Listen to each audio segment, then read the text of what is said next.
Hello and welcome. We are Nordic Cyber Advisory Group, and today we will present how Stockholm University can reach compliance with the new Swedish Cybersecurity Act, the NIS2 directive, and how the university can strengthen its security posture after a year of significant incidents.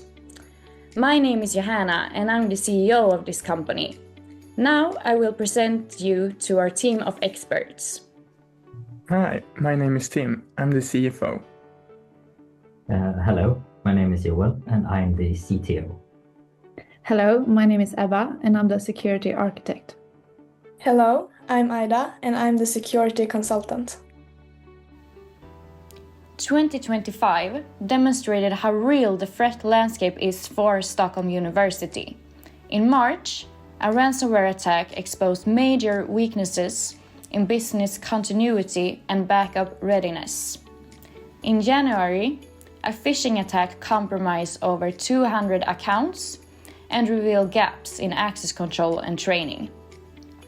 And in April, an API breach resulted in unauthorized access to genomics data, clearly showing weaknesses in secure development and monitoring.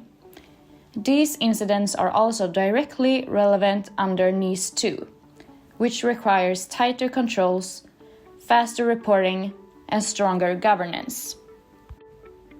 Moving on, Stockholm University therefore faces several challenges. First, the security policies are outdated.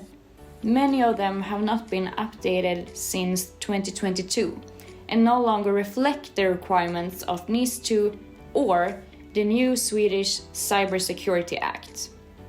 Second, there is no formal post-incident review process. Incidents are often handled in isolation, which means the organization is not consistently learning from what goes wrong. Third, the governance structure is weak. Responsibilities are fragmented, and the Information Security Committee does not have the mandate or authority needed to drive improvements across the entire university. And finally, risk management is not enterprise-wide. Risk assessments happen in individual departments, but there is no unified, aggregated risk picture for the entire organization. This is a major compliance issue under NIS2, which requires organization-wide risk visibility. If we're looking at the situation from a technical posture, technically there are also several significant weaknesses. First, the SIEM does not cover all systems. Many cloud applications, APIs, and endpoints are not centrally monitored, creating blind spots the attacker can exploit. Second, there are API vulnerabilities. Missing authentication and authorization checks have already led to one serious data breach involving sensitive research data.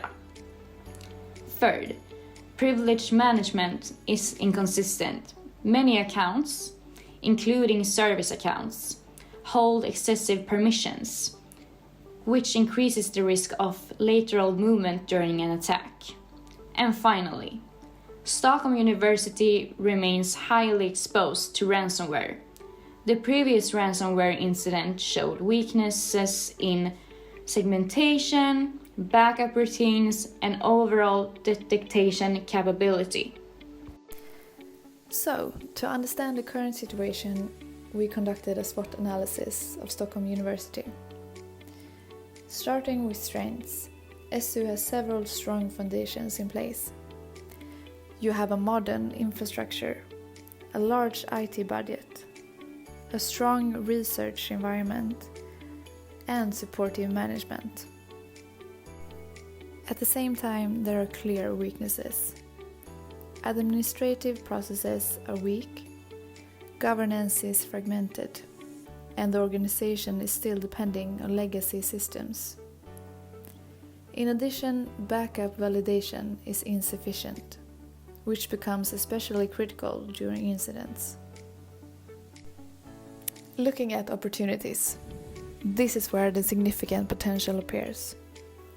NIS2 compliance acts as a strong driver for improvement. There is an opportunity to centralize processes, increase automation, and strengthen security throughout development and operations. Finally, the threats. Stockholm University is exposed to ransomware, increasingly sophisticated cyber attacks, and growing regulatory pressure. You also handle high-value research data and have dependencies on external vendors, which further increases risk. Overall, this clearly reinforces the need for a holistic improvement plan rather than isolated technical fix. To understand what needs protection, we identify your key information assets. These assets can be grouped into 5 main categories. First, personal data relating to staff, students, and researchers.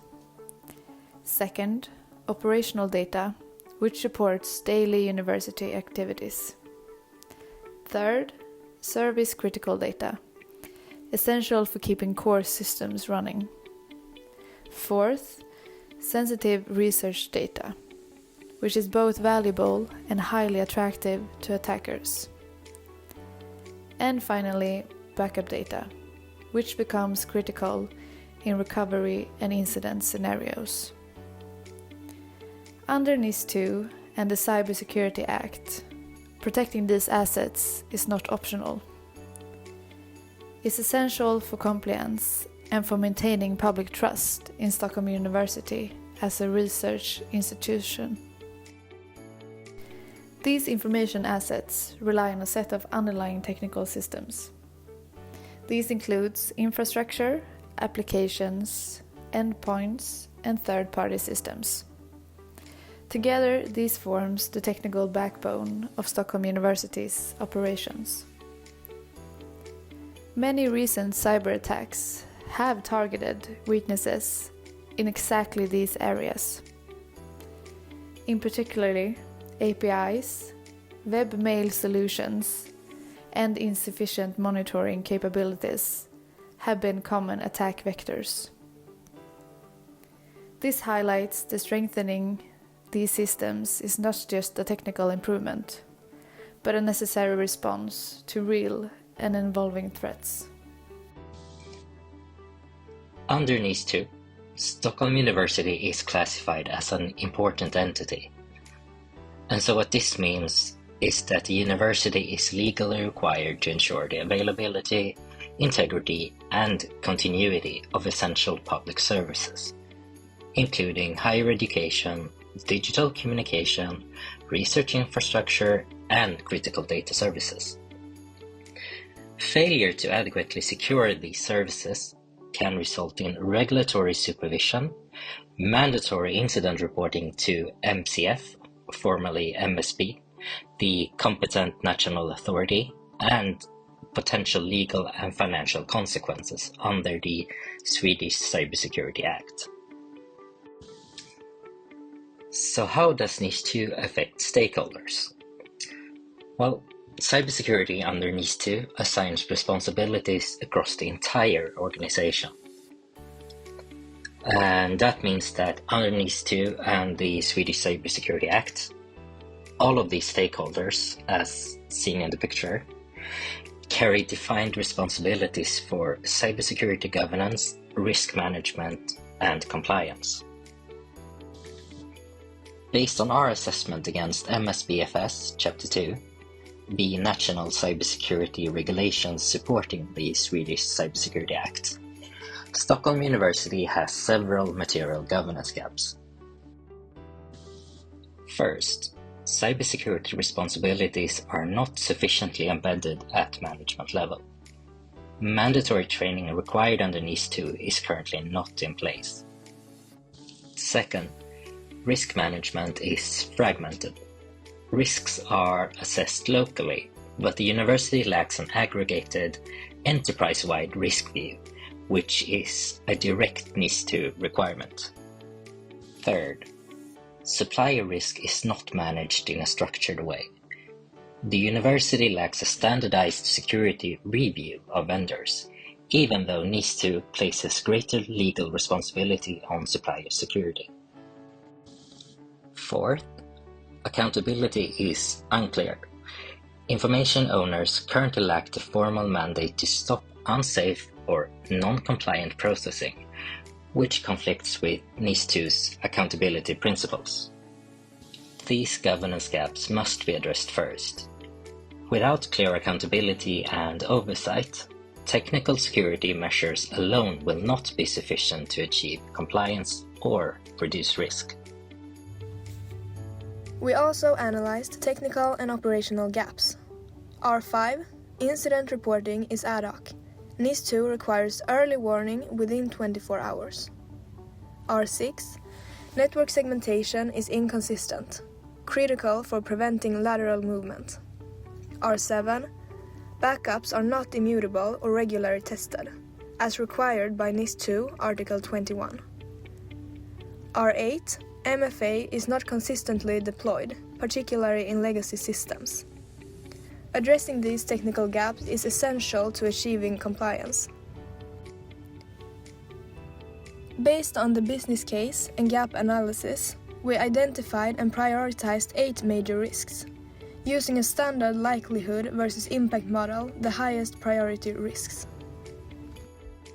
Here's the complete 12-month roadmap for how Stockholm University can reach compliance with the new Swedish Cybersecurity Act and the NIS2 Directive. We have divided the work into 3 structured phases, each with a clearly defined scope and cost range. We propose a 3-phase implementation plan. In phase 1, we focus on closing the most urgent legal and operational gaps. This includes establishing a 24/7 reporting point as required by NIS2, conducting mandatory management training, reviewing backup integrity, and producing a full risk overview on a university-wide level. These steps ensure Stockholm University meets the minimum legal baseline. To achieve this, the current IT budget requires reallocation. The required investment for phase 1 is 770,000 to 1.9 million Swedish crowns, depending on how extensive the initial compliance package needs to be. In phase 2, we strengthen SU's technical environment. We implement multi-factor authentication across all systems, improve network segmentation, expand SIEM visibility, and ensure critical research assets and APIs follow secure by design principles. This phase significantly reduces exposure to ransomware, privileged abuse, and future data breaches. Due to the size and complexity of Stockholm University's IT environment, this phase has a wider cost range, 4.2 to 10.2 million crowns. This reflects the technical depth required to bring the university's infrastructure up to a resilient, compliant baseline. In phase 3, we build long-term resilience. This includes establishing mandatory online security training for staff and students. The training consists of regularly updated modules that must be completed and passed. We recommend that the IT department is assigned a responsibility for administering the training, monitoring completion across all units, and providing support for any security-related questions or concerns. This also includes creating standardized vendor security assessments, refining incident response workflows, and embedding continuous risk management in the daily operations of the university. The investment required for this phase is 560,000 to 1.3 million, depending on the level of training rollout and governance maturity desired. This roadmap aligns fully with NIS2 requirement and the Swedish Cybersecurity Act. By closing these gaps, Stockholm University gains significant value, stronger protection of critical research, lower risk of ransomware and downtime, higher compliance with NIS2 and national law, increased trust from students, partners and funding bodies, reduced operational and incident costs, improved security culture across the organization. Overall, the investment pays back quickly through stability, compliance and reduced risk. Thank you for listening to us. We look forward to supporting Stockholm University on its journey toward full compliance, improved resilience, and a more secure research and learning environment. Bye! Bye. Bye.